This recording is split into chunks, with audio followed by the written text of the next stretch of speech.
Pagdating namin sa bahay galing sa Mount Fuji tour ay bulagta nga kami. 8:30 ng gabi kami nagising at nakaramdam ng gutom. Dali-dali kami pumunta sa Ichiran Asakusa. 10 o'clock pa ang sarado nila pero ayaw na nilang tumanggap ng customer dahil marami pang naghihintay. Naglakad-lakad na lang kami dito sa Taito at humanap ng ibang makakainan.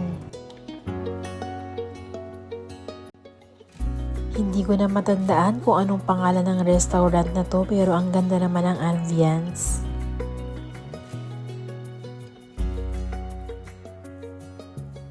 Sa mga restaurant talaga ng Japan ay puro heavy ang meals. Uulitin ko, medyo heavy ang price pero worth it naman ang servings. Masaka na lang tayo. Okay, bukas pwede. Alam natin, hanggang 10 lang.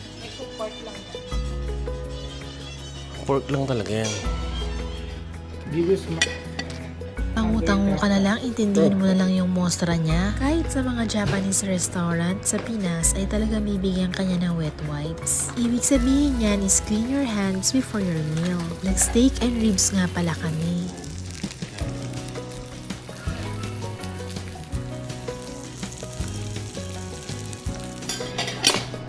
Kapal yung steak pero in fairness, ang lambot niya. Kung sakali mang natatabangan ka ay kompleto naman sila ng spices sa table.